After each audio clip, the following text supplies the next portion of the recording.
اللہ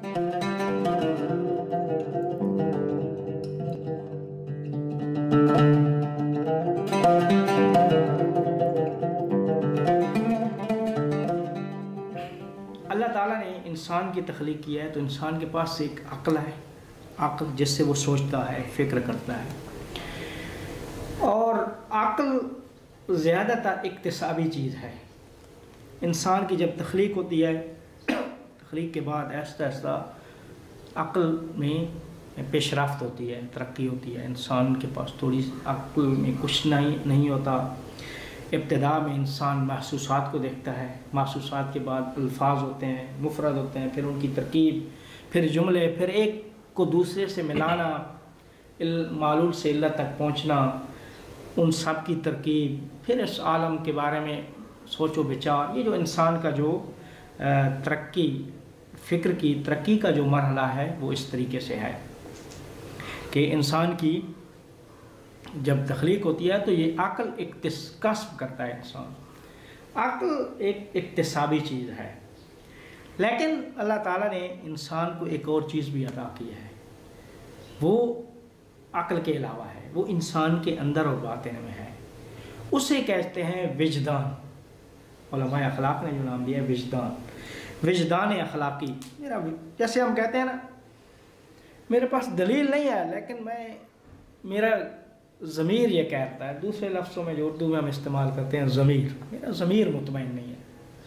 بعض اوقات انسان کے پاس کوئی دلیل نہیں ہوتی، ایک عقلی دلیل، ذہنی، لیکن ہم اندر سے پاتے ہیں کہ یہ چیز یار ایسے ہو نہیں سکتی، یا یہ مجھے نہیں اس طریقے سے لگ رہا جو ہے۔ تو یہ وجدان، میں دیکھیں علم اصول، فلسفہ، منطق، بعض جگہیں ایسی آتی ہیں جہاں پہ سب سے پہلے جب دلیل دینا چاہتے ہیں نا مسئلے پہ، تو پہلی بات کرتے ہیں یدل علیہ الوجدان، پہلی دلیل اس کے اوپر وجدان ہے، ہمارا وجدان یہ کہتا ہے کہ ایسا ہے۔ اب یہ جو وجدان ہے یہ انسان کے اندر ایک چیز موجود ہے۔ اب یہ فطری چیز ہے، انسان کی فطرت سرشت میں چیز ہے۔ کچھ چیزیں ہیں انسان کی طبیعت میں، انسان کی اس عالم طبیعت مادیت کے ساتھ خاص ہے، جیسے انسان کا کھانا پینا، بھوک لگنا، یہ ساری چیز جو ہمارے جسم کے ساتھ مربوط چیزیں۔ کچھ چیزیں ہمارے وجدان، ہم اپنے اندر یہ پاتے ہیں کہ مثلا ایک چیز ہے جو ہمیں فرمان دے رہی ہے کہ یہ ایسا کریں یا ایسا نہ کریں۔ مثلا میں اب جاؤں باہر یا نہ جاؤں، اندر سے ایک آواز آتی ہے کہ آپ ایسا کریں یا آپ ایسا نہ کریں۔ تو کہتے ہیں یہ جو اندر سے جو آپ کو ایک آواز آتی ہے، جو ایک چیز ہے، ایک قوت ہے جو آپ کو فرمان دیتی ہے کہ یہ کام کریں یا یہ کام نہ کریں، اس کو وجدان کہتے ہیں۔ تو یہ ایک فطری چیز ہے، یہ انسان کے اندر موجود ہے اس عقل کے علاوہ۔ عقل کسبی چیز ہے، اکتسابی ہے، اور یہ فطری چیز ہے۔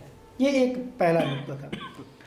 اچھا، اس کے اوپر ہمارے پاس قرآن میں بھی اس کے اوپر جب ہم قرآن پڑھتے ہیں تو اس میں بسم اللہ الرحمن الرحیم والشمس وضحاہا، شمس کی قسم اور اس کی روشنی کی قسم، تاریکی کی قسم، اس کی روشنی کی قسم، والشمس وضحاہا والقمر اذا تلاہا والنہار اذا جلاہا واللیل اذا یغشاہا، اور آگے ونفس وما سواہا فَأَلْهَمَهَا فُجُورَهَا وَتَقْوَاهَا، یہ نفس کو الہام کیا فجور اور تقوی کا، پاکیزگی کا، تقوی پاکیزگی، فجور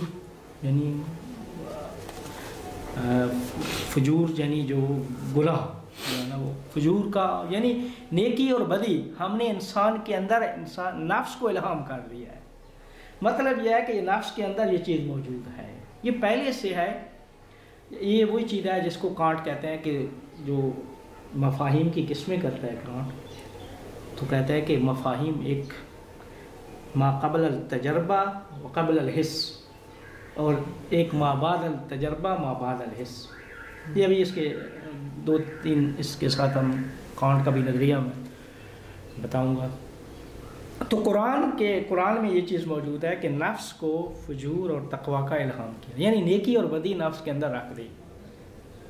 یا اس کے اوپر ایک اور بھی قرآن کی ایک اور بھی آیت ہے جس میں قرآن میں ارشاد ہوتا ہے بسم اللہ الرحمن الرحیم وَأَوْحَيْنَا إِلَيْهِمْ فِعْلَ الْخَيْرَاتِ، کہ ہم نے ان کو وحی کی خیرات، خود خیرات یعنی خیر کی، نیکی کی، نیکی خود نیکی کو وحی کر دیا ہم نے، یعنی نیکی انسان کے اندر رکھ لی۔ یہ نہیں فرمایا وَأَوْحَيْنَا عَلَيْهِمْ أَنِ افْعَلُوا الْخَيْرَاتِ کہ ہم نے وحی کی کہ خیرات کو انجام دیں، تو اس کا مطلب یہ ہو جاتا ہے کہ خیرات ہیں ان کو انجام دینا ہے۔ ایسے نہیں فرمایا اللہ نے کہ وَأَوْحَيْنَا إِلَيْهِمْ أَنِ افْعَلُوا الْخَيْرَاتِ کہ تم خیرات کو انجام دو، بلکہ فرمایا وَأَوْحَيْنَا إِلَيْهِمْ فِعْلَ الْخَيْرَاتِ، خود خیرات کو ہم نے وحی کر دیا۔ یہ کیا ہے؟ یہ وہی چیز ہے، یہ علامہ طباطبائی نے تفسیر المیزان میں اس کو بیان کیا ہے، اس نقطے کو، کہ خود اس خیر کا جو فعل ہے نا اس کو ہم نے وحی کر دیا انسان کو۔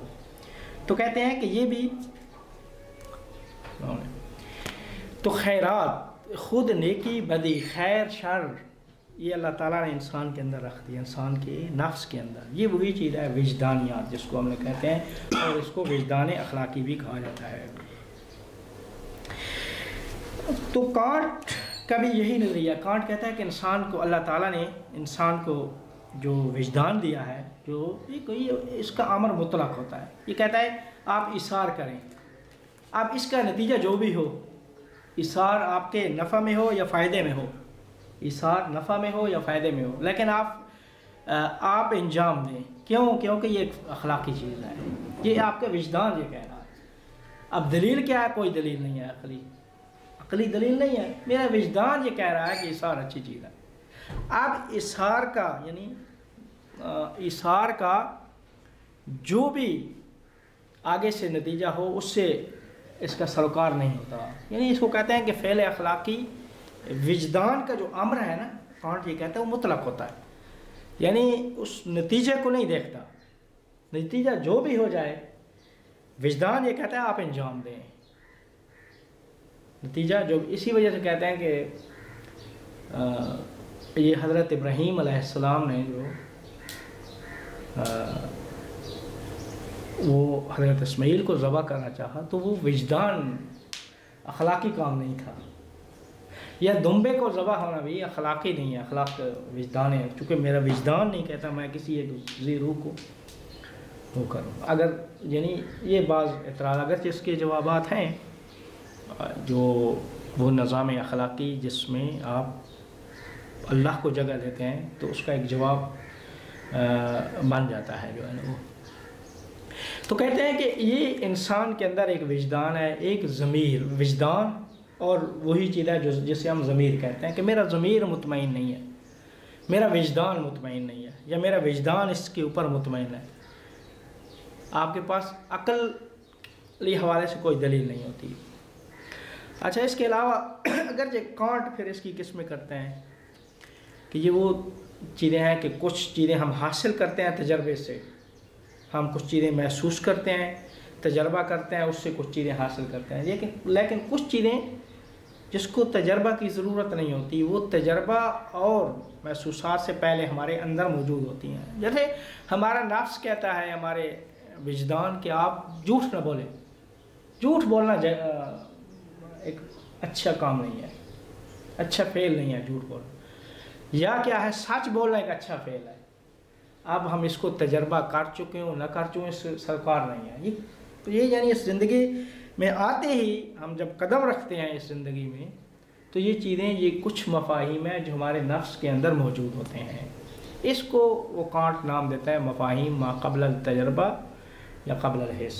اس کے متعلق آپ بہتر جانتے ہیں کانٹ کا نظریہ تو۔ اور پھر کہتے ہیں کہ ایک چیز اور کہ جب ایک چیز قرآن سے اسی چیز متعلق، وجدان کے متعلق، کہ قرآن میں جب یہ آیت نازل ہوئی وَتَعَاوَنُوا عَلَى الْبِرِّ وَالتَّقْوَى وَلَا تَعَاوَنُوا عَلَى الْإِثْمِ وَالْعُدْوَانِ، کہ بر و تقوی، نیکی اور تقوی کہ کاموں میں ایک دوسرے سے تعاون کرو، ایک دوسرے کی مدد کرو. ولا تعاونوا علی الاثم والعدوان، گناہ کے کاموں میں گناہ اور ظلم کے کاموں میں ایک دوسرے کی مدد نہ کرو. کہتے ہیں جب یہ سورہ مائدہ کی آیت نمبر 2 یہ آیت جب نازل ہوتی ہے تو اس آیت کے نازل ہونے کے بعد ظلم اور بدی کیا ہے، ظلم و گناہ کیا ہے، تو اس وقت کہتے ہیں کہ پیغمبر اکرم صلی اللہ علیہ وسلم نے اپنی جو ہاتھ کی جو 3 انگلیاں ہیں نا ان کو ایسے ملا کے شخص کے سینے پہ ایسے مار کے فرمایا کہ استفت قلبک استفت قلبک استفت قلبک. اس کا سوال اپنے قلب سے پوچھیں، اپنے دل سے پوچھیں، وہ آپ کو بتا دے گا کہ گناہ کیا ہے، بر و تقویٰ کیا ہے، نیکی کیا ہے، بدی کیا ہے. یعنی نیکی اور بدی تمہارے اندر رکھ دی گئی ہے، نیکی اور بدی تمہارے اندر رکھ دی گئی. یہ وہی چیزیں ہیں جن کو ہم اخلاقیات کہتے ہیں. البتہ اس کے بارے میں بہت ساری چیزیں ہیں، تو اس کو کہتے ہیں اخلاق. میں اس کو ایک ان کی شناخت جو ہے معرفت، اس کو کہتے ہیں علم اخلاق. اور فلسفہ اخلاق جب ہم کہتے ہیں تو فلسفہ اخلاق میں وہ عقلی اور ذہنی تحلیل آ جاتی ہے کہ یہ جو کہتے ہیں بدی، جھوٹ یا عادل یا ظلم یا نیکی بدی، یہ کیوں بد ہیں، اس کے اصول، کن اصولوں کی بنیاد پہ ہم کہہ سکتے ہیں کہ یہ جھوٹ بری چیز ہے اور سچ ایک اچھی چیز ہے.